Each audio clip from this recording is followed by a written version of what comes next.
Boa tarde mais uma vez. Hoje a gente vai começar aí a aula de Direito Constitucional. Serão 2 encontros. Hoje a gente vai falar sobre Forças Armadas e amanhã a gente vai falar sobre Segurança Pública. No edital de vocês cai aí o artigo 142, 143 e 144. Hoje a gente vai explorar o artigo 142 e 144. O foco da nossa aula é o capítulo 2 das Forças Armadas. Então a gente vai, dentro desse capítulo 2 está contido o artigo 142 e o artigo 143. A base dele é o caput do artigo 142. Para quem não é da área do direito, caput, né? Então aqui eu tenho o artigo 142, caput, tá? Caput é a cabeça, a parte principal aí do artigo. Então essa parte é que mais cai no seu concurso, tá bom? Então a gente precisa saber em detalhes aí esse artigo 142 caput. Então aqui ele chega e fala assim: as Forças Armadas, constituídas pelas 3 forças, né? Pela Marinha, pelo Exército e pela Aeronáutica, são instituições nacionais permanentes e regulares, organizadas com base na hierarquia e na disciplina. Então o foco principal que mais cai em relação a esse artigo 142 é essas 2 características aqui, ó, hierarquia e disciplina, tanto com base na Constituição Federal quanto com base no Estatuto dos Militares. O Estatuto dos Militares cai no seu concurso, que é a Lei 6.880. Então tanto a Lei 6.880 quanto a Constituição Federal batem muito nesse conjunto de hierarquia e disciplina. Tanto que se você reparou nas aulas de tradição naval, na estrutura do concurso para cabo da Marinha, ele é sempre colocado as regras no sentido da hierarquia. Então, se você reparar, no seu concurso cai o regime disciplinar. Então, você sempre vai ter que já entrar ciente em relação a essa situação de quando ocorre um risco de repente você cometer um desvio em relação a essa situação de hierarquia ou disciplina, tá certo? Então aqui, organizadas com base na hierarquia e disciplina sobre a autoridade suprema do Presidente da República. Então o Presidente da República é a figura máxima dentro da hierarquia das Forças Armadas. O Presidente da República não precisa ser necessariamente militar, mas para fins de organização, ele é a figura máxima dentro do conjunto das Forças Armadas, tá bom? No nosso caso atual, hoje o presidente, ele é militar da reserva, né? Então, no caso aqui, ele pertencia às Forças Armadas e hoje ele é chefe supremo das Forças Armadas, mas não necessariamente precisa ter histórico nas Forças Armadas.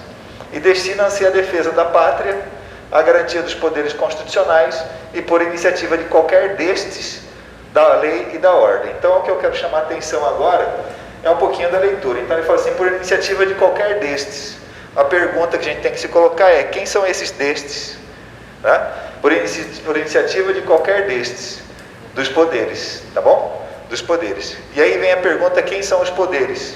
Os poderes são poder executivo, poder legislativo e poder judiciário, certo? Então qualquer um destes poderes constitucionais pode, né, convocar as Forças Armadas para quê?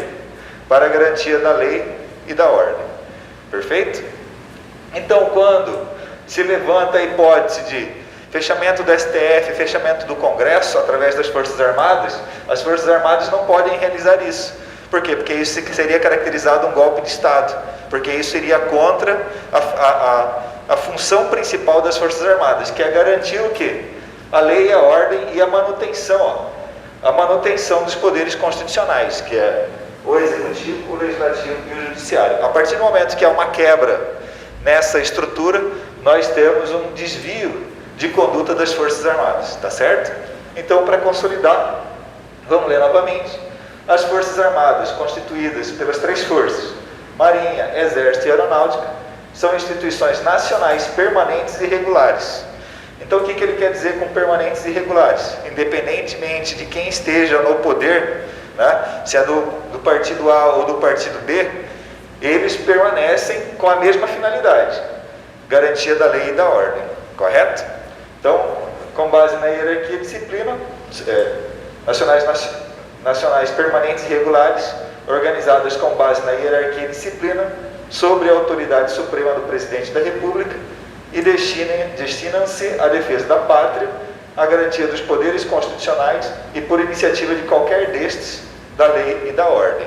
Então, o Presidente da República é a autoridade suprema, mas não significa que só ele tem poderes sobre as Forças Armadas. Os poderes em si também podem convocar as Forças Armadas. Aí eu coloquei uma figurinha aqui, né, para ilustrar um pouquinho, e aqui eu coloquei a estrutura das Forças Armadas. Como comandante supremo, o Presidente da República. Você viu que eu coloquei sem rosto, significa o quê? Independente de qual partido seja esse Presidente da República, ele sempre vai ser o comandante supremo das Forças Armadas. No meio, entre entre as Forças Armadas, né, e o Presidente da República, nós temos o Ministro da Defesa.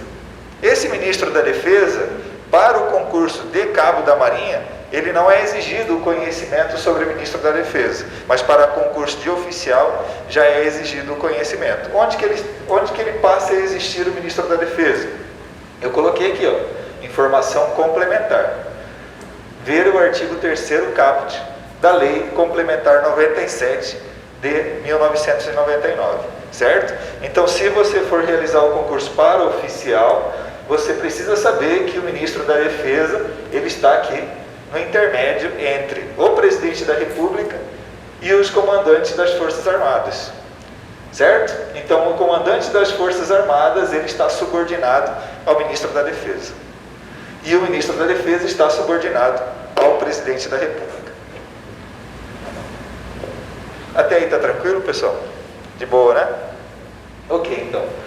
Dando continuidade, então, já que apareceu a figura do ministro da Defesa, né, que fica dentro do Ministério da Defesa, nós precisamos aí estudar um pouquinho sobre a característica tanto do ministro da Defesa, quanto de quem algum dia pode pertencer a esse comando do Exército, ou ao comando da Marinha, ou ao comando da Aeronáutica, certo?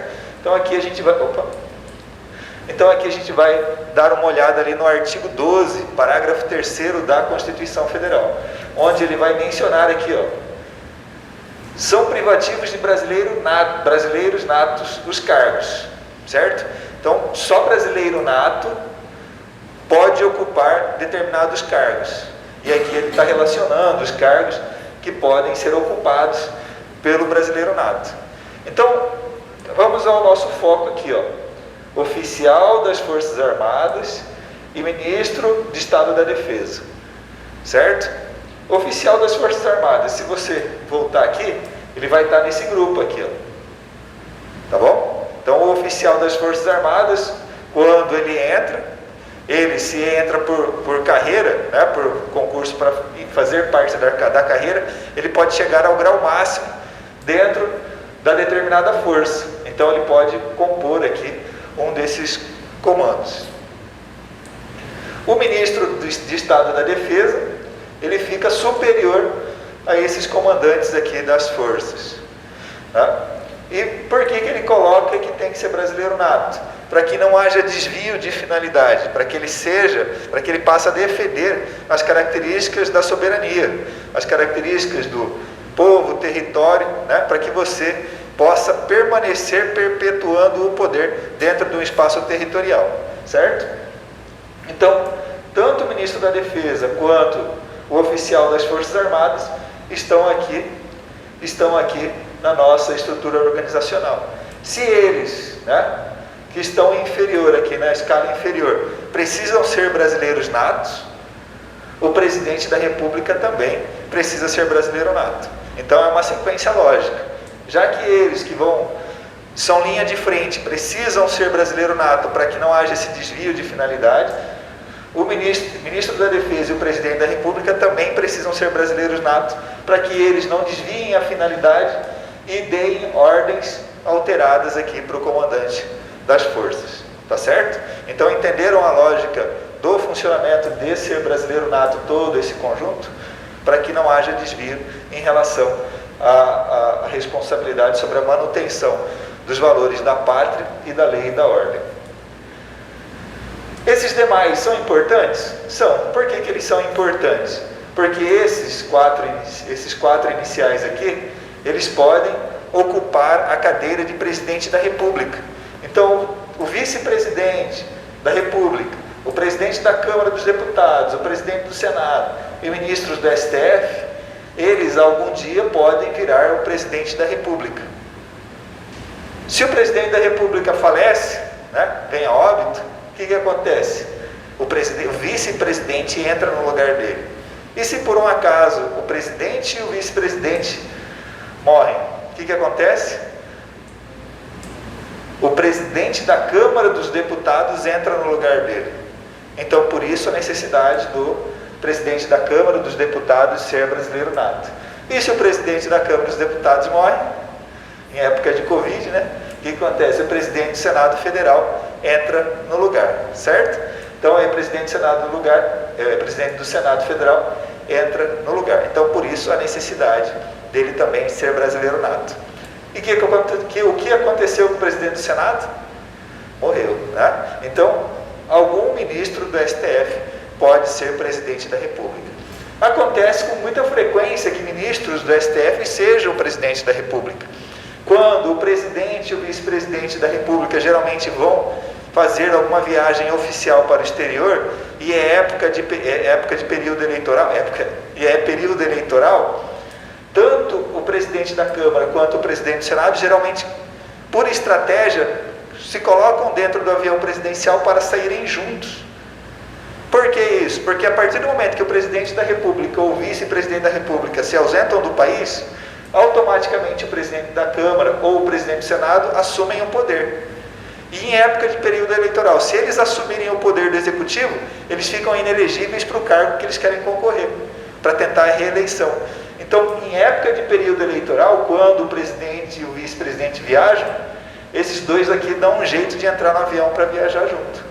E aí o presidente do STF vira presidente da República, por um período de 2, 3 dias, até que o presidente da República volte. Então isso é bem comum. Por isso, da importância aí, deles serem brasileiros natos, porque eles vão ocupar o cargo de presidente da República. E aqui faltou o carreira diplomática. O carreira diplomática, ele não assume em nenhum momento a presidência da República.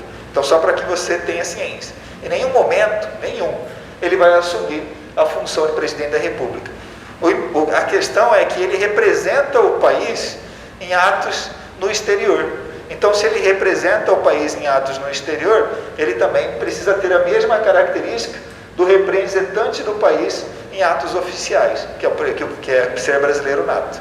Então, só para que vocês entendam, toda vez que você escuta que o Brasil fechou um acordo internacional, a primeira pessoa que fechou esse acordo foi o diplomata, o membro da carreira diplomática. Quando ele fechou esse acordo, aí ele entra em contato com o presidente da República para que ele faça aquela cena de assinar e tirar foto. Então ele vai lá, o presidente da República vai lá e assina e tira foto. Depois que ele tira a foto, o presidente da República pega esse documento e manda para o Congresso Nacional, que o Congresso Nacional vai dar a palavra final, se aquilo que o presidente assinou tem validade ou não. Lembrando sempre que é a Câmara dos Deputados e o Senado Federal que vão dar a palavra final. Por quê? Porque a Câmara dos Deputados representa o povo, o Congresso Nacional representa o povo. O presidente da República é apenas um representante do povo, mas que o Congresso Nacional é que dá a última palavra. Certo? Aí aqui, eu coloquei aqui, né, o círculo aqui das pessoas que podem, né, ter algum vínculo aí com o presidente da República. E aí eu coloco sempre um mnemônico.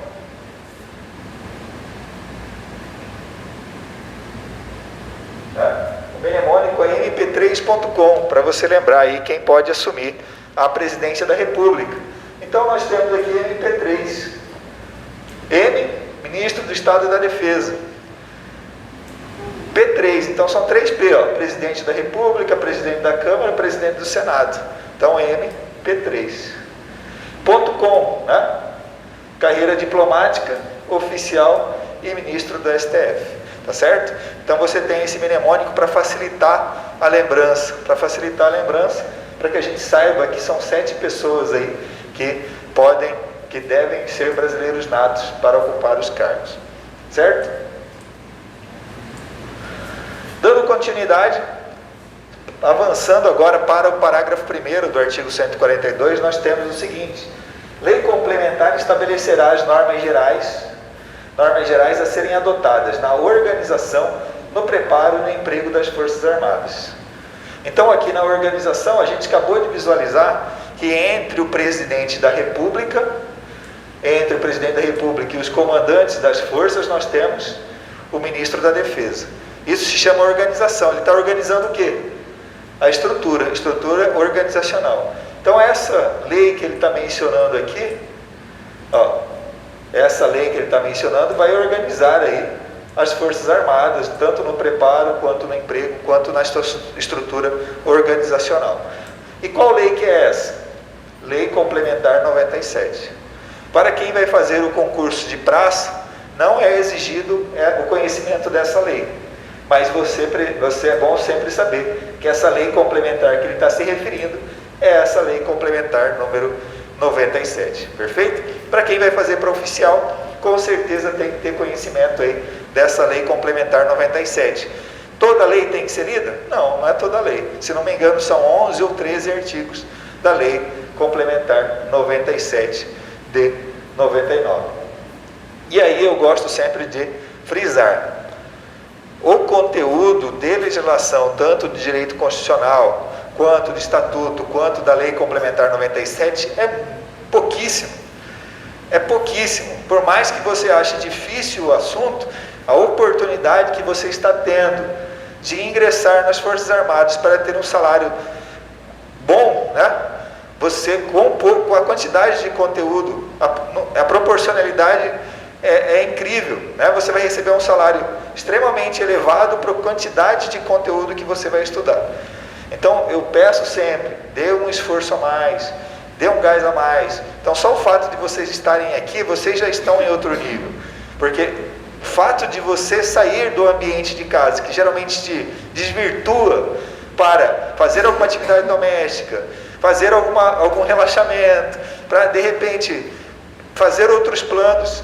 Então só o fato de você estar aqui, você direciona a sua mentalidade para um objetivo comum, que é a aprovação, que é o que a gente quer.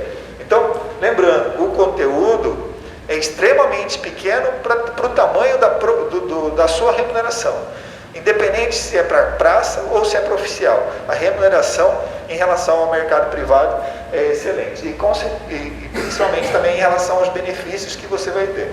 Então, dando continuidade, nós temos aqui essa lei complementar. Para oficial precisa ser 100% entendida e para praça não é exigido. Segundo, 142, parágrafo 2º. Não caberá habeas corpus em relação a punições disciplinares militares. Então, não caberá habeas corpus. Então, a primeira coisa que eu preciso saber é o que é habeas corpus. Para quem não é da área do direito, eu coloquei a informação aqui de uma maneira bem simples, o que consta na Constituição. Conceder-se-á habeas corpus sempre que alguém sofrer ou se achar ameaçado de sofrer violência ou coação em sua liberdade de locomoção, por ilegalidade ou abuso de poder. Então ele está falando o seguinte, né? Se de repente você está... Vou dar um exemplo bem simples que está acontecendo aí, e antigamente acontecia bastante. CPI, vocês vão que está um assunto, quem assiste jornal, está acontecendo muito o assunto da CPI. A CPI, o parlamentar passa a ter poder de investigação. E o que acontecia antigamente numa CPI? Você era convocado para a CPI e o parlamentar perguntava, exemplo, qual é o seu nome? Meu nome é Eduardo, beleza. Mas se ele já não gosta daquele parlamentar, ele pergunta assim para mim, qual é o seu nome? Fala, não, vou exercer o meu direito de ficar em silêncio, se você respondesse isso. Fala, não, eu estou te dando uma ordem. O parlamentar poderia falar isso. Ele diz, não, mas eu estou exercendo o meu direito de ficar em silêncio. Fala, não, mas eu estou te dando uma ordem, então você está preso. Por desacato, por desobediência a uma ordem da CPI. E aí o que acontecia? Né? Muita gente ia para a CPI com habeas corpus preventivo. Então já entrava na justiça, todo mundo que era convocado para uma CPI, entrava na justiça pedindo habeas corpus preventivo. Por quê? Porque ele já se sentia ameaçado. Quando ele ia para lá, ele sabia que se ele não respondesse qualquer pergunta, ele poderia sair de lá preso. Por quê? Porque o parlamentar tem o poder de dar ordem de prisão em decorrência da desobediência. Tá bom? Então, toda vez que você se achar ameaçado de sofrer, né, violência ou coação em sua liberdade de locomoção, que é esse exemplo, você pode solicitar um habeas corpus. Só que isso não tem validade para a área militar. Você já imaginou lá, você está lá de serviço, o seu superior te dá uma ordem, e aí você não fala assim, não, eu não quero, e ele vai lá te prende, aí você fala, não, vou entrar com habeas corpus. Não tem. Aí, se você entrar com habeas corpus por quebra de hierarquia, você está indo contra a base da organização das Forças Armadas. A base de organização das Forças Armadas é o quê? Hierarquia e disciplina. Quando você impetra um habeas corpus por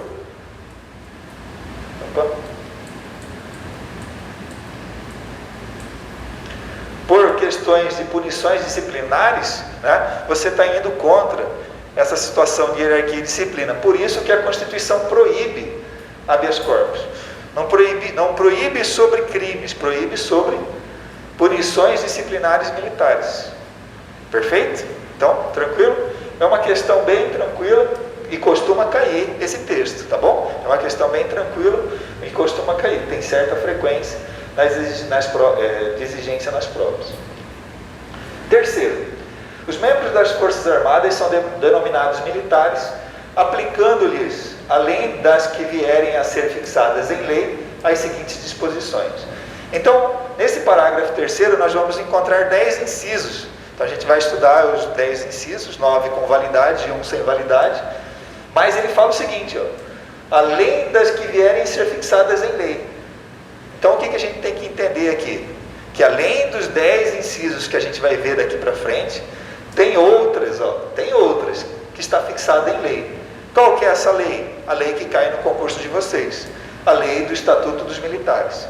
Então, além desses 10 incisos que você vai verificar agora, você também tem que saber as regras que estão no Estatuto dos Militares. Importante, no seu concurso só é cobrado do artigo 1º ao artigo 49. O Estatuto dos Militares é muito maior que 49 artigos, mas você só precisa saber 49 artigos, tá bom? E aí eu volto novamente a repetir.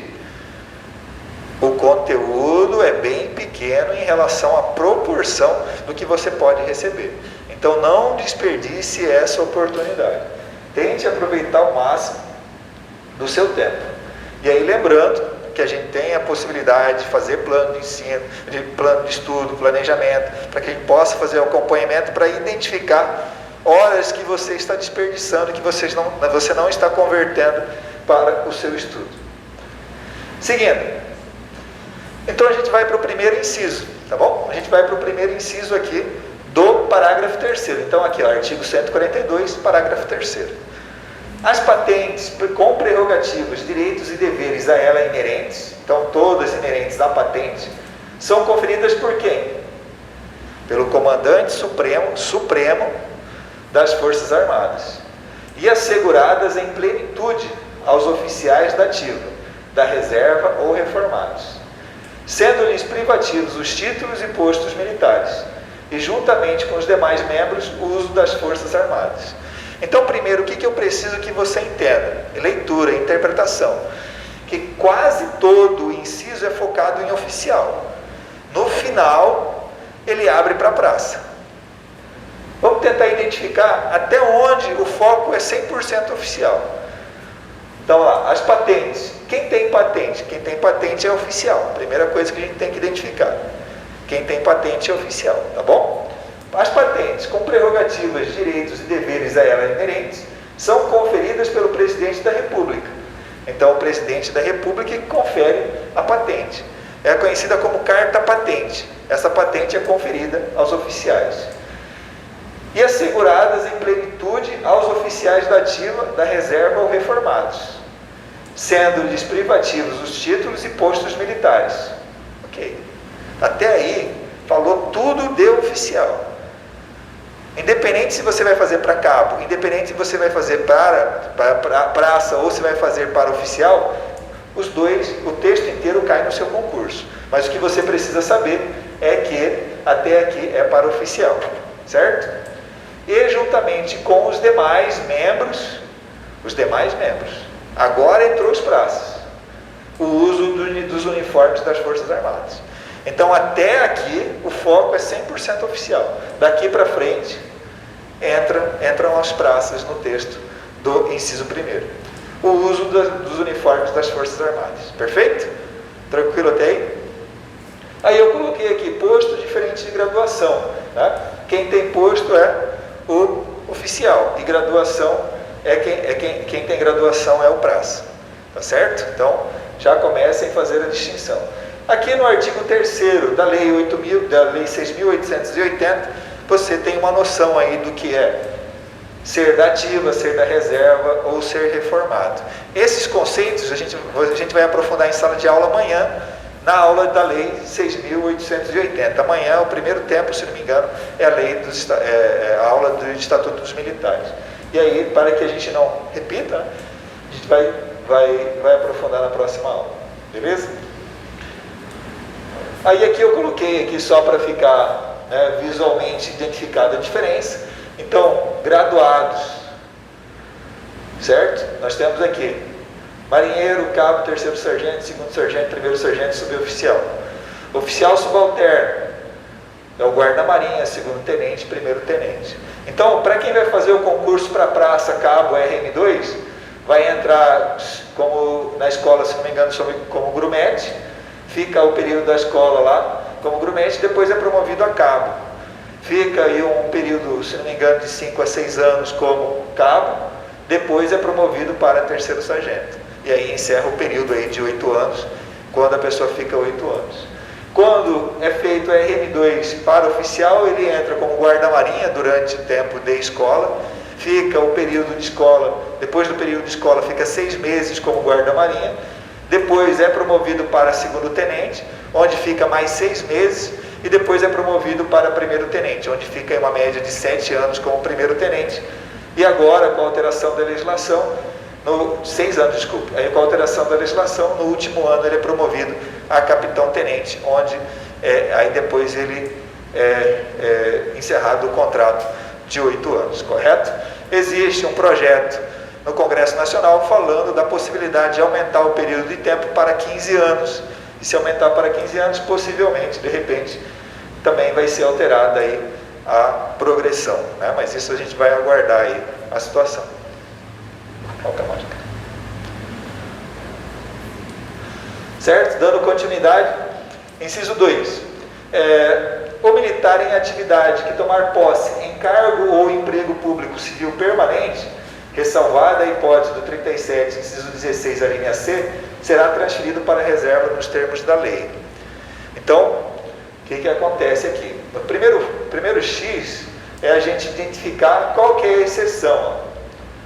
A primeira regra aqui é identificar a exceção. Qual que é a exceção? Eu coloquei aqui embaixo. A exceção está falando aqui, ó. A regra do serviço público é que uma pessoa não pode ocupar 2 cargos. Não pode ocupar 2 cargos. Essa é a regra do serviço público. Mas dentro dessa regra nós temos a exceção. Qual que é a exceção? A possibilidade de acumular cargo de 2 cargos de professor, um de professor com um de técnico, e a possibilidade de acumular 2 cargos de profissionais de saúde. No caso de militar, só existe a possibilidade de acumular cargos relacionados a profissões de saúde. Então, se você é fisioterapeuta, se você é psicólogo, se você é enfermeiro, você pode acumular, você é médico, você pode acumular com outro cargo também no setor privado, não tem problema nenhum. Ou dentro do setor público, né? Então, é vedada a acumulação remunerada de cargos públicos, exceto quando houver compatibilidade de horários, observado em cada caso o disposto no inciso 11. O que o inciso 11 diz? Ele fala que nenhum servidor público, seja ele civil ou militar, pode ganhar mais que o ministro do STF. Então ele está falando, você até pode querer juntar os salários, ter 2 cargos, mas você nunca, em hipótese alguma, pode ganhar mais que o ministro do STF. Se acaso acontecer isso, vai ter o corte do seu salário, tá bom? Vai ter o corte do seu salário, é isso que ele está mencionando. Então é vedada a acumulação remunerada de cargos públicos, exceto quando houver compatibilidade de horário, observada em cada caso disposto no inciso 11. E aí, qual que é a compatibilidade permitida? 2 cargos ou empregos privativos de profissionais de saúde com profissões regulamentadas. Então, o que eu quero chamar a atenção para vocês, profissionais de saúde não é só médico, tá bom? Profissionais de saúde não é só médico. E por que eu estou chamando a atenção em não é só médico? É porque antes a Constituição constava médicos, não colocava profissionais de saúde, colocava médicos podem acumular. A Constituição foi alterada e passou a permitir que outros profissionais, além dos médicos, também pudessem acumular.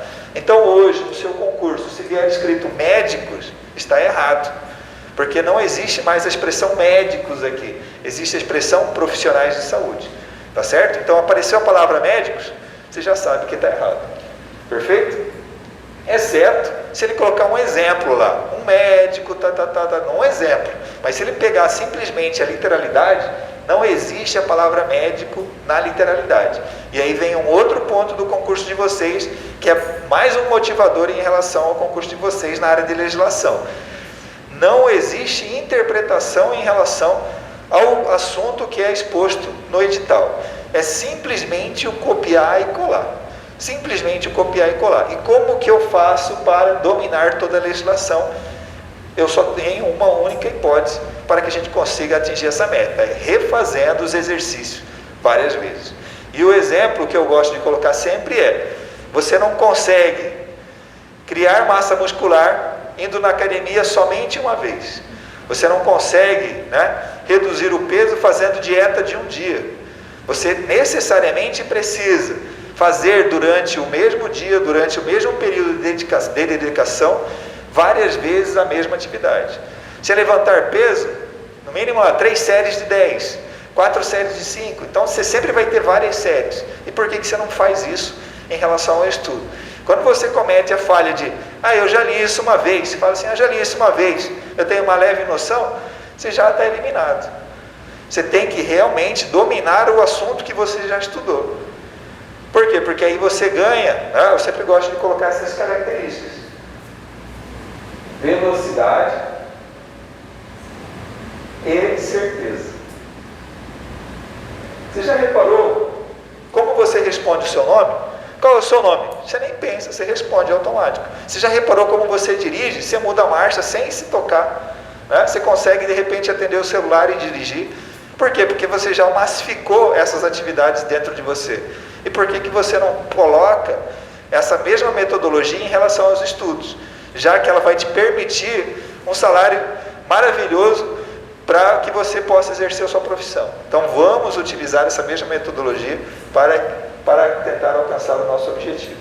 Tá bom?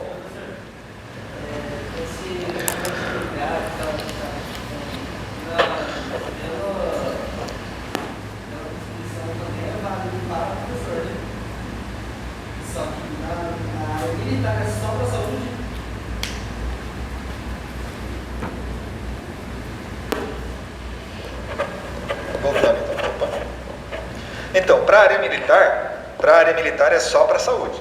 Não existe para professor, tá bom? Mas na Constituição existe para professor.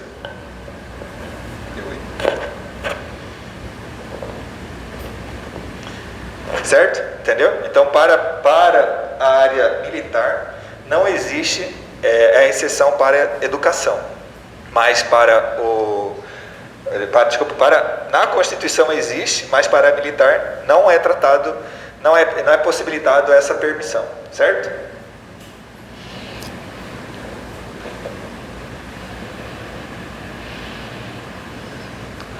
Dando continuidade, então, então a gente já viu a exceção e agora a gente vai ler. O militar em atividade que tomar posse em cargo ou emprego público civil permanente será transferido para a reserva. Será transferido para a reserva, certo? Então aí a gente vai ter que dar uma voltada aqui para a gente entender o conceito de ativa, reserva e reformado. Tá bom? Então, o que é ativa? Ativo é aquele militar que está exercendo suas atividades militares regularmente, tá bom? Quem é da reserva?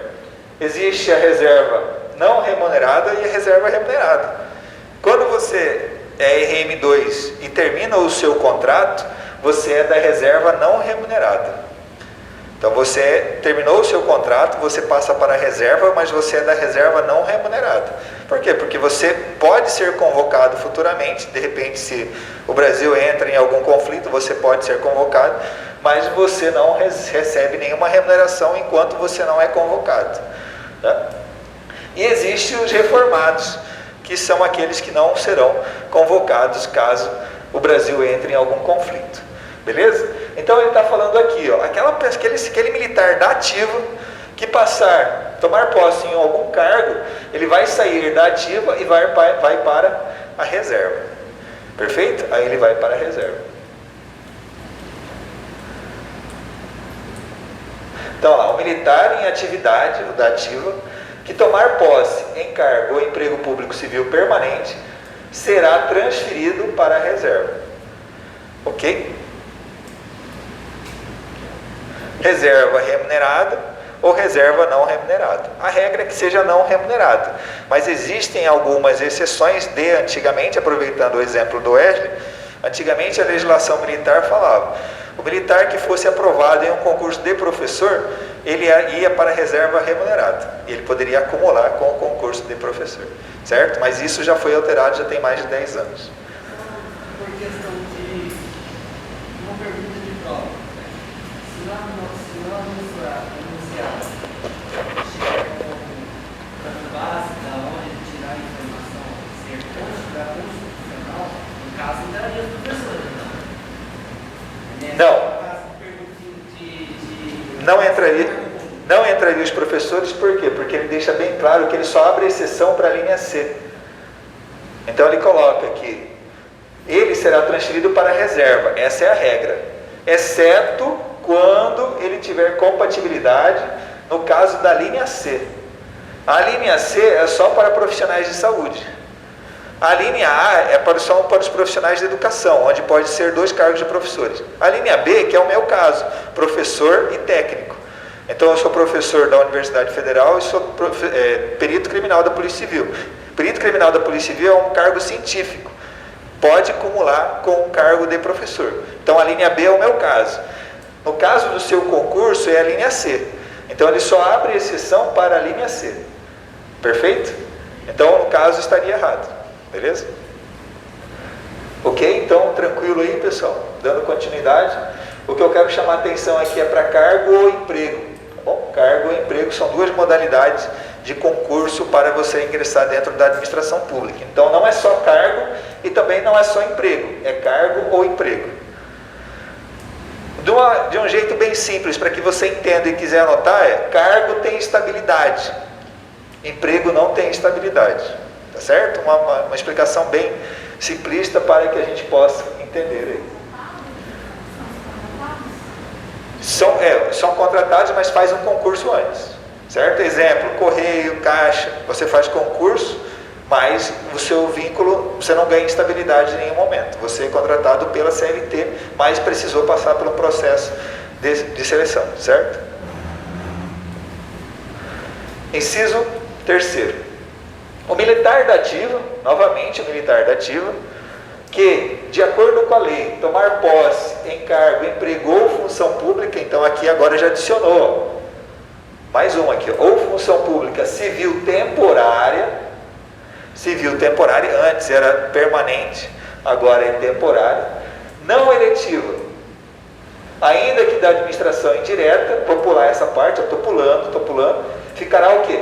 Ficará agregado ao respectivo quadro, e somente poderá, enquanto permanecer nessa situação, ser promovido por antiguidade, contando-se-lhe o tempo de serviço apenas para aquela promoção e transferência para a reserva, sendo depois de 2 anos de afastamento, contínuos ou não, transferidos para a reserva.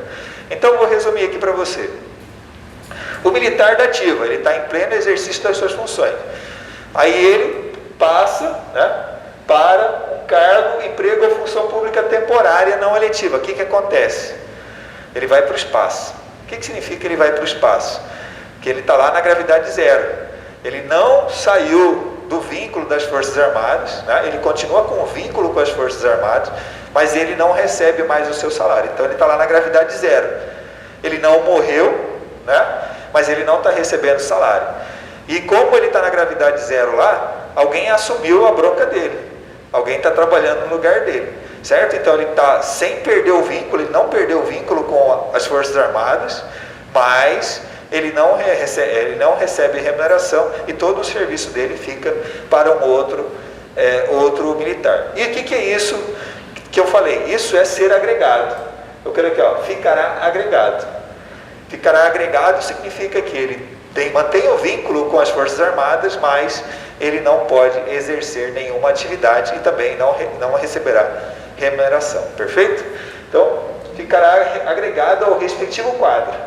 E somente poderá, enquanto permanecer nessa situação, ou seja, ele ainda tem vínculo, né, ser promovido por antiguidade. Então, se ele ficar um tempão lá, no caso um ano e meio, e tiver uma promoção por antiguidade, ele vai ser promovido sem problema nenhum, certo? Ele não pode ser promovido por merecimento. Dentro da administração pública, eu tenho duas formas de promoção. Promoção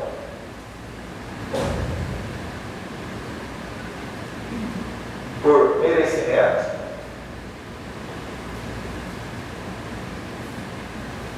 e promoção por antiguidade.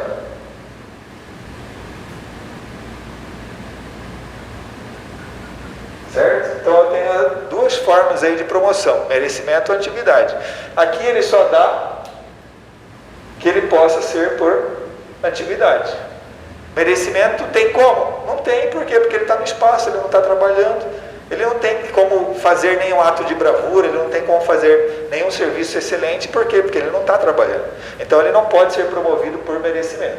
Então, ó, enquanto permanecer nessa situação de agregado, só poderá ser promovido por antiguidade,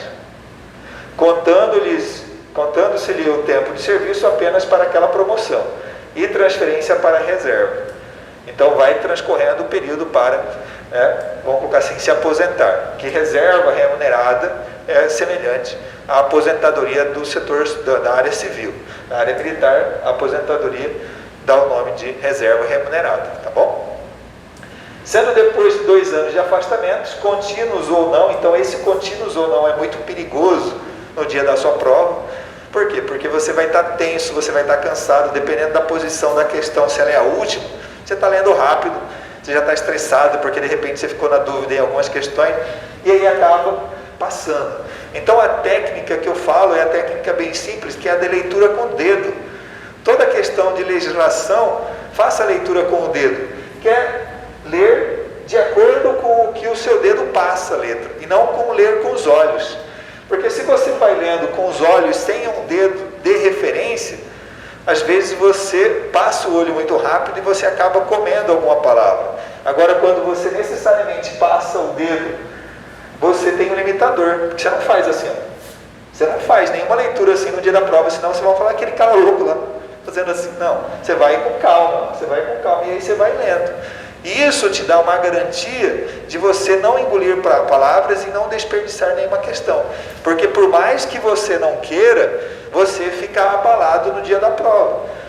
Ou de repente, o ar-condicionado está direcionado na sua direção, você esqueceu o casaco, você esqueceu de pegar água e toda hora de repente você está com sede, ou de repente você está com algum problema de saúde naquele dia. Então você sempre tem que lembrar que você está alterado no dia da prova. Então a probabilidade de você cometer um erro desse aqui simples é gigante. E aí o que acontece? Quem sai prejudicado é você. Então fique atento da técnica da leitura com o dedo. Contínuos ou não? Opa! Só tem contínuos nessa questão. Então você já sabe que ela está errada. Por quê? Porque a regra é contínuos ou não. 2 anos de afastamento, contínuos ou não, transferidos para a reserva nos termos da lei. Beleza? Então, temporário, você tem que destacar aqui temporário e não eletivo. O que é não eletivo? É que não é decorrente de eleição. não é de processo eleitoral. Perfeito? Beleza, então, dando continuidade. Aqui, inciso 4º, ao militar são proibidas a sindicalização e a greve. Então, ao militar, somente ao militar, não ao servidor público de modo geral. O servidor público, eu coloquei aqui, artigo 37, incisos 6 e 7 da Constituição Federal. Ao servidor público normal, não militar, é garantido o direito à livre associação sindical e o direito de greve. Se você for um servidor público civil, você pode estar vinculado a um sindicato e você pode fazer greve. Agora, se você é militar, você não pode ser sindicalizado e não pode fazer greve. E por que isso? Vamos voltar lá no artigo 142, no caput. Porque, o militarismo, as Forças Armadas são organizadas com base na hierarquia e disciplina. Você fala lá para o seu superior, vou entrar em greve. Aí ele fala não, você fala assim, não, vou entrar em greve. Já quebrou a hierarquia e disciplina, né? Ele fala, não, eu não vou permitir que você entre em greve. Aí você entra em greve, já quebrou aqui a base da hierarquia e disciplina. Então, dentro da área militar, são proibidas a sindicalização e a greve. Greve, naturalmente, é consequência de uma sindicalização. Sindicalização, né, não é associação. Se você reparar, eu tenho associação sindical, então ele foi específico. Reunião, associar-se é reunião. Reunião sindical. O militar pode ter associação? Sim, claro, sem problema nenhum. Ele não pode ter associação sindical, que é aquela associação direcionada para fins de brigar por direito trabalhista. Associação sindical. Certo? Então, não pode. O direito à greve será exercido nos termos da lei e limites definidos em lei específica. Então, o servidor civil pode, mas o servidor militar não pode. Perfeito? A mesma coisa aqui. Essa é uma questão muito simples, que também gosta de aparecer nas questões aí dos concursos de praça e oficial. Então, muito cuidado. Ele substitui a palavra associação por sindicalização.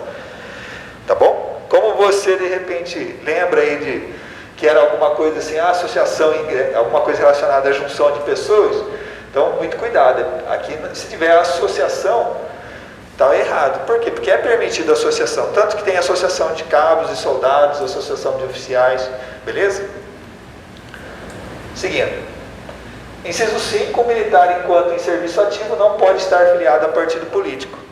Então, enquanto serviço ativo, depois que ele é reformado ou da reserva, tranquilo, não tem problema nenhum, ele pode estar vinculado a partido político. Eu trouxe aqui uma informação complementar, não cai no seu concurso, mas é uma informação complementar. Por quê? Porque de repente pode aparecer essa palavrinha aqui, alistável. O que é alistável? Alistável é o militar que foi lá e fez o seu cadastro para ser candidato. Então, o militar alistável, né? Desculpa, fez o cadastro para ser candidato? Não, o militar que fez o seu cadastro no TRE para ter o título de eleitor. Então, o militar alistável é elegível. Então, o militar que tem o seu registro lá no TRE, como qualquer um de nós aqui com o título de eleitor, ele é elegível. O grande problema é que ele não pode estar filiado a partido político.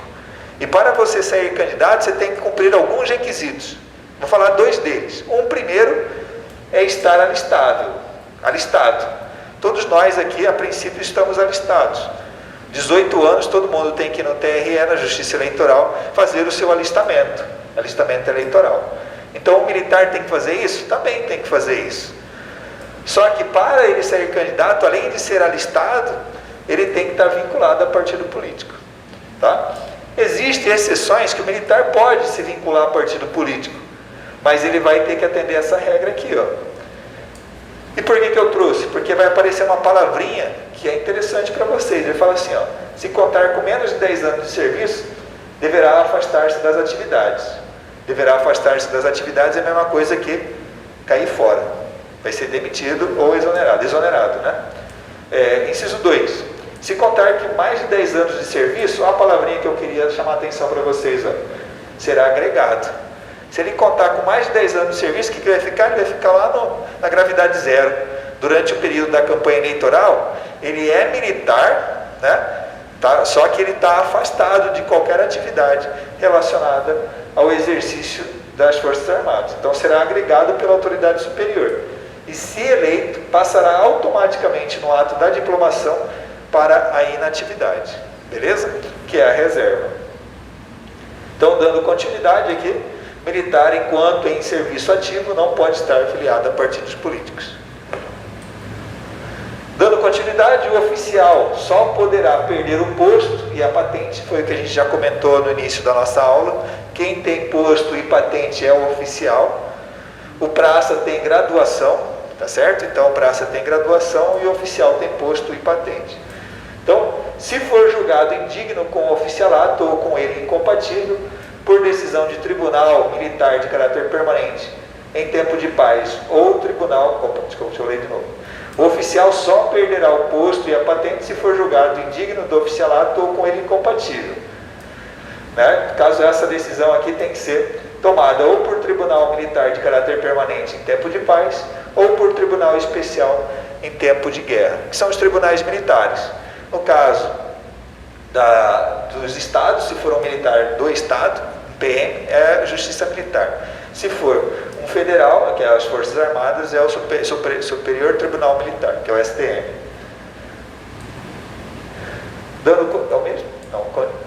Dando continuidade, o oficial condenado na justiça comum ou militar, tanto faz agora. Então, o militar, apesar de ser militar, ele pode responder na justiça comum, independente de ser militar, como ele pode responder na justiça militar, certo?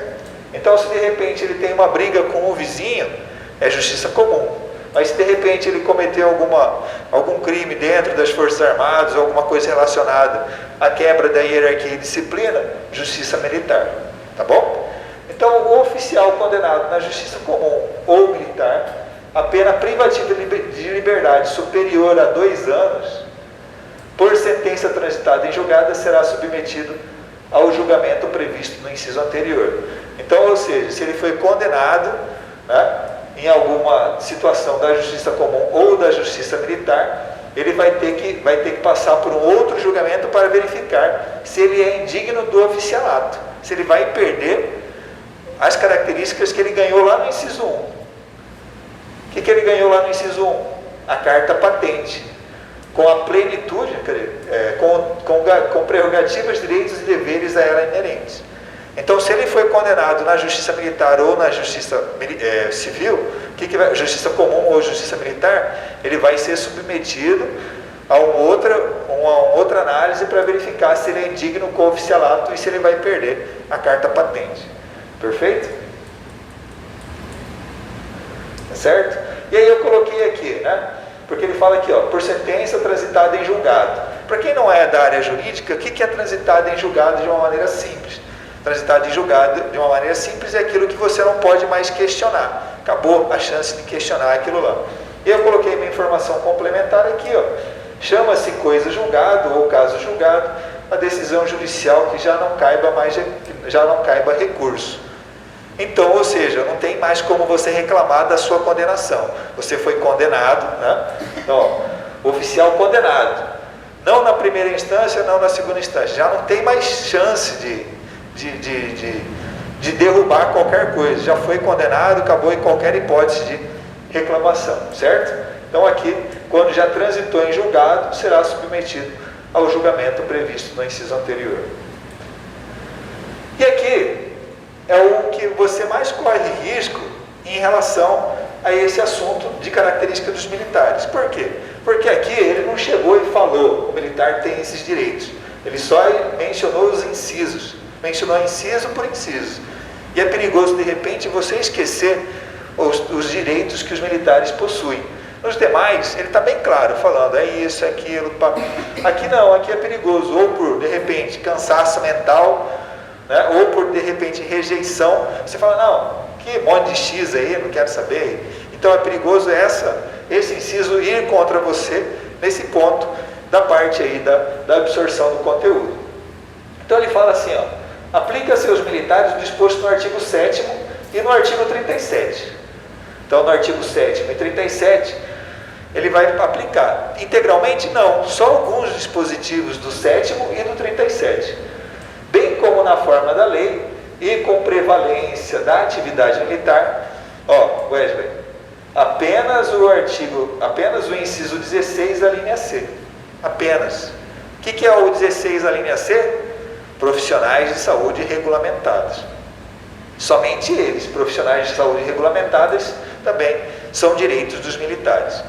O que é a linha C? Profissionais de saúde regulamentados. Ok? Então aqui o que eu fiz? Ó? Artigo 7º, coloquei informação complementar. Refere-se aos direitos dos trabalhadores urbanos e rurais. Então o artigo 7º, por natureza, ele vai falar dos trabalhadores urbanos e rurais, que não tem vínculo com a administração pública. Mas ele está falando, a Constituição falou, ó, o militar que tem vínculo com a administração pública vai ter os mesmos direitos, né, alguns direitos iguais ao que estão relatados no artigo 7º. E ele fez lá essa relação.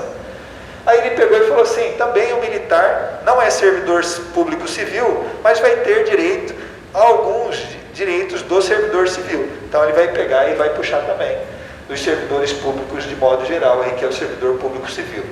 Beleza? Aí eu coloquei aqui para vocês detalhadamente o inciso 7º.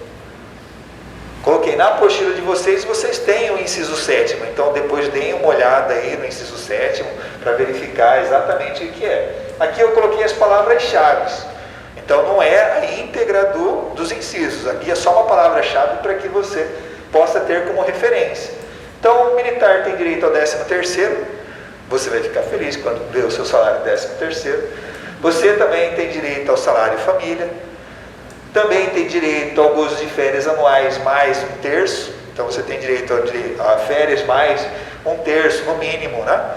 Sobre a sua remuneração normal, tem direito a licença gestante, licença paternidade e assistência gratuita em creches e escolas para os filhos dependentes de até 5 anos, até é bom colocar aqui, até 5 anos, de 0 a 5 anos. Então aqui eu coloquei as palavras-chave aí em relação aos direitos que o militar tem semelhantes aos dos trabalhadores urbanos e rurais. E aqui são os direitos que o militar tem semelhantes aos servidores públicos de modo geral. Teto remuneratório. Né? O que é o direito, na verdade? Que é um limitador. Ninguém pode ganhar mais que o ministro do STF. Então o militar que quer juntar, de repente, duas profissões, porque como militar em si, ele não vai ganhar mais que o ministro do STF. Mas se de repente ele junta com outro cargo, quem sabe de repente ele pode ultrapassar o limite aí do teto da administração pública. Mas aí no caso entra o limitador, que é o teto remuneratório. O segundo inciso, que é o inciso 13, ele fala de vinculação remuneratória. O militar não pode ter a remuneração vinculada a algum fator. Exemplo, o salário de militar é 10 mil, mas se o salário mínimo aumentar 20%, o salário do militar vai aumentar 20%. Não pode. Então, ó, vinculação remuneratória, não pode ter. Tá certo? Então, não pode ter vinculação remuneratória. Vedação ao efeito cascata. Ele também não pode ter vinculação ao efeito cascata. O que é o efeito cascata? Exemplo, seu salário é 10 mil reais. Aí você conseguiu uma pós-graduação. Então, 10%. Então, você vai ganhar mais R$1.000 aí de adicional por educação. Beleza. Aí você cai para morar em Corumbá. Aí você vai ganhar adicional por local de difícil acesso. Mais 10%. Aí a pergunta é, esse mais 10% é em cima dos 10 mil original ou em cima dos 11 mil, que é o 10 mil mais R$1.000 do adicional de educação? Essa é a pergunta. Então, o que ele está falando? É vedado o efeito cascata. Sempre o percentual vai ser sobre 10 mil reais. E nunca sobre 10 mil ajustado. 10 mil mais educação, 10 mil mais difícil acesso, 10 mil mais transporte. Não. Tá bom? Então, sempre sobre o valor original da sua remuneração. Por isso, vedação é o efeito cascata. O quarto item está falando que o militar vai receber ou por subsídio, ou vai ter os vencimentos irredutíveis. Perfeito? Então, subsídio ou vencimentos irredutíveis. O que é subsídio? Subsídio é uma parcela única. Então, toda vez que o militar só receber uma parcela única, ele está recebendo por subsídio. E toda vez que ele estiver recebendo por vencimento, ele vai ter adicionais. Ele vai ter adicionais, mas o vencimento base, que é o soldo, que é chamado soldo, ele é irredutível. Certo? Então, se ele recebe de soldo 10 mil, nunca vai poder ser menor que 10 mil reais. Tá bom? Exemplo. Seguindo, inciso 16C, acumulação de cargos com prevalência da atividade militar. Mas aqui, lembrando, é só a linha C. A linha C diz o quê? Compatibilidade entre profissionais da área da saúde. Ok? Então, lembrando que eu coloquei aqui algumas palavras-chave, mas depois você tem como missão aí olhar inciso por inciso, na sua apostila você tem todo esse artigo 7º e o artigo 37 e dar uma olhada lá um por um.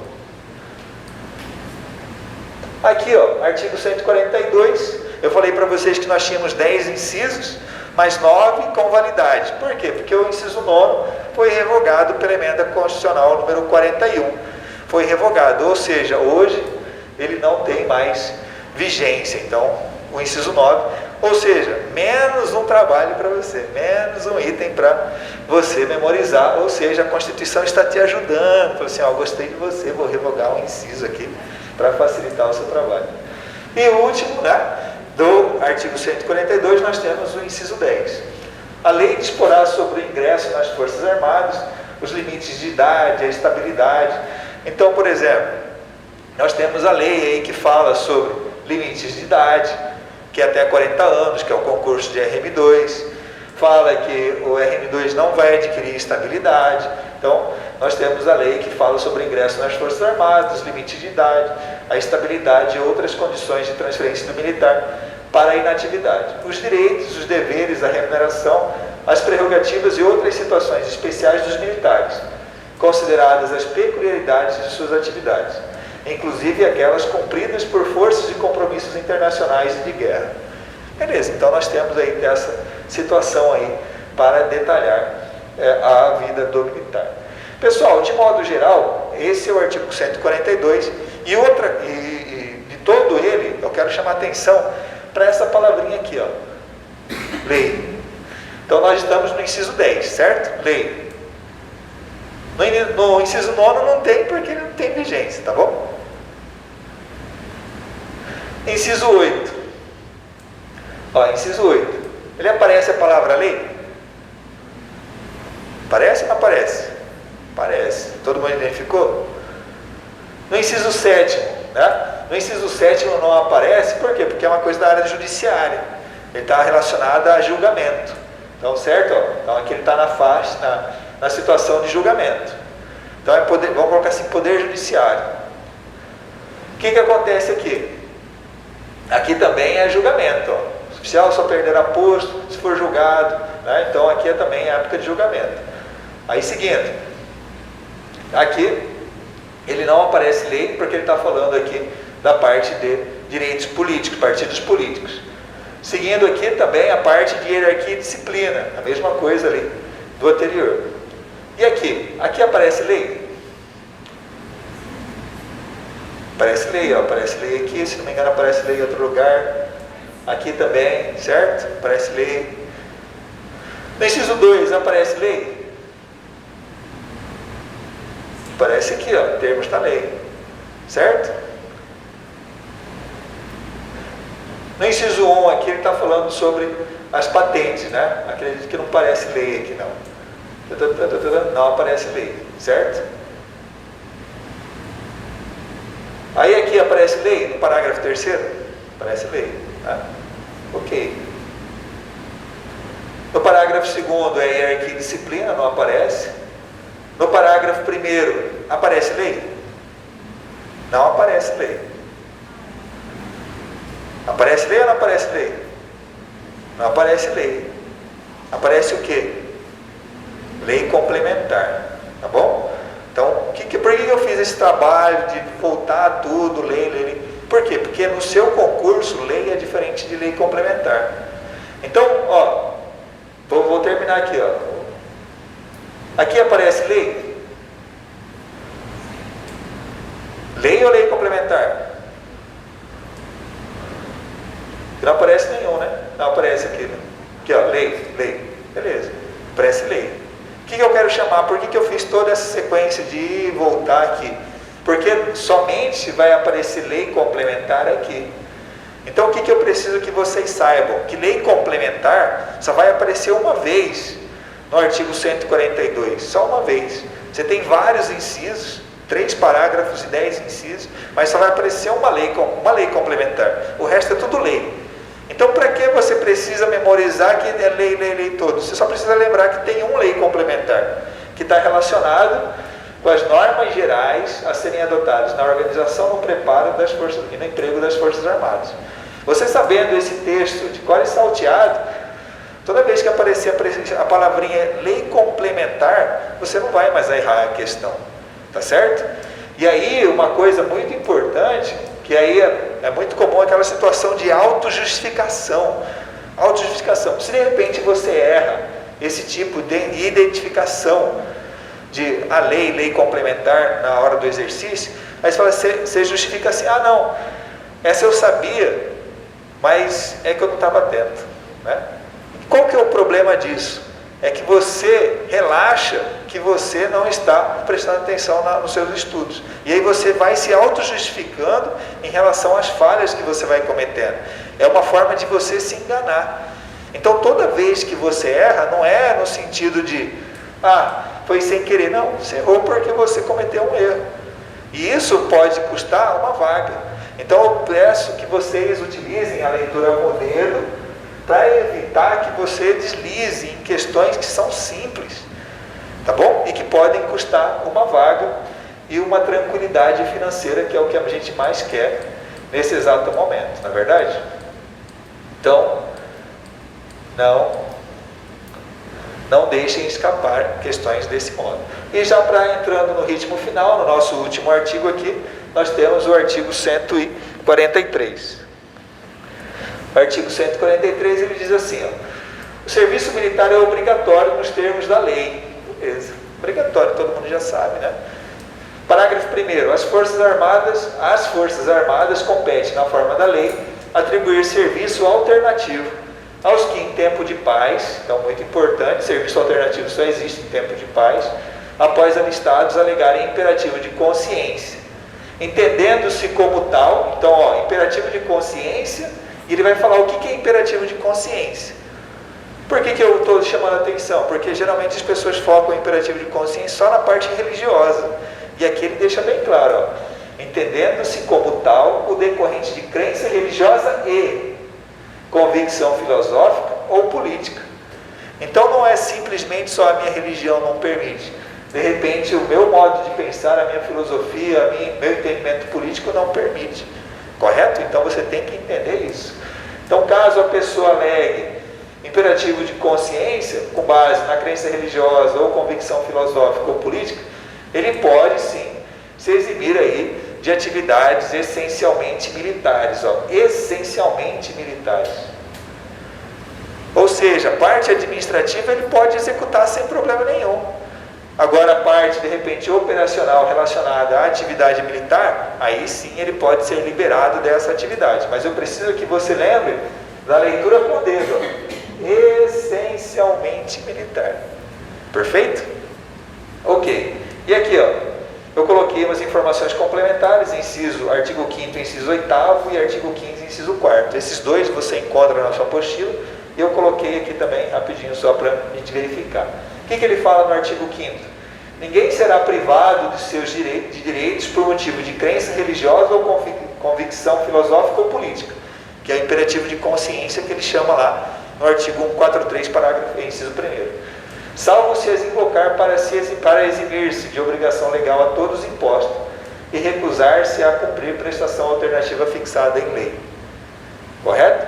Então, caso, ele recuse a cumprir prestação alternativa, aí ele vai ser privado aí dos seus direitos. E aí ele completa aqui, ó, é vedada a cassação de direitos políticos, cuja perda ou suspensão só se dará nos casos de, ó, recusa de cumprir obrigação a todos impostas ou prestação alternativa, certo? Ou prestação alternativa nos termos do artigo 5º, inciso 8º. Então, ó, cadê? Obrigação a todos os impostos. O que é obrigação a todos os impostos? O serviço militar é obrigatório. Prestação alternativa é o parágrafo 1º, certo? A prestação alternativa é o parágrafo 1º. Se ele se recusa a cumprir a prestação alternativa, é vedado os direitos políticos dele, é cassado os direitos políticos, suspenso os direitos políticos dele. O que isso significa? Significa que ele não pode fazer concurso, é isso que interessa para a gente. Então, se ele não pode fazer concurso, ele não concorre com a gente, tá bom? E aqui, por último, as mulheres e os eclesiásticos ficam isentos de serviço militar obrigatório em tempo de paz, sujeito, porém, a outros encargos que a lei lhes atribuir. Então, lembrando, o que a gente tem que fazer aqui, de resumo, de modo geral, é que lei complementar só vai aparecer no parágrafo 1º do artigo 143. Fora isso, é tudo lei. E aí a gente tem que tomar cuidado com essas situações em tempo de paz, em tempo de guerra. Salvo engano, em tempo de paz aparece 3 vezes entre o artigo 142 e o artigo 143. Então coloca lá, faz um esqueminha, fala assim, ó, tempo de paz, e aí identifica onde aparece o tempo de paz. Você fazendo essas técnicas, de escolhendo algumas palavras e fazendo a seleção, você evita de deslizar. E aí você vai ganhando cada vez mais velocidade e certeza. E reparem que é um conjunto. É certeza, não é só velocidade ou não é só certeza. Não adianta ter certeza depois de pensar 10 minutos em uma questão, né? Ficar lembrando, não. Eu preciso de velocidade e certeza. Para que isso aconteça, eu preciso da repetição, da identificação de palavrinhas, para que a gente consiga progredir. Então, pessoal, finalizando, amanhã nós daremos continuidade aí no artigo 144. Antes, vocês vão ter aula do Estatuto dos Militares. O professor vai fazer um revisaço rápido do que a gente já estudou aqui em detalhes, e aí depois ele vai entrar no Estatuto dos Militares. E lembrem-se, pessoal, a gente precisa mudar a postura de passivo para ativo. O que é passivo para ativo? Quando é passivo, eu simplesmente recebo as informações. E quando é ativo, eu recebo as informações e depois começo a fazer. Como eu falei, tempo de paz aparece quantas vezes? Tempo de paz aparece aqui, ali. Lei complementar aparece onde? Aqui, ali. E você vai otimizando cada vez mais o seu aprendizado. Isso serve só para a área do direito? Não, isso serve também para a área de história naval, que tem grande relevância no seu concurso. Então, você já leu provavelmente o livro, você já leu 1, 2 vezes o livro, você tem a apostila, o que você vai fazer? Você lembra de uma palavra qualquer, fala assim, essa palavra eu lembro que aparece várias vezes. Coloca lá no Ctrl F do PDF e verifica quantas vezes ela aparece. E começa a falar, ela aparece aqui, referente a quê? Ela aparece ali, referente a quê? Ela aparece ali. E aí vai fazendo isso. Você, quando vai estudando de maneira aleatória assim, você vai testando o seu cérebro para ganhar o quê? Velocidade e certeza. Quando você consegue associar as informações, você vai juntando a velocidade e a certeza para que no dia da prova você consiga simplesmente olhar, fazer a leitura na velocidade do dedo e concluir a resposta, sem necessidade de ficar parando para pensar. Então, o que a gente busca muito aqui é essa característica, velocidade e certeza. Beleza, pessoal? Então, espero que vocês tenham gostado da aula e a gente se encontra amanhã. Até mais.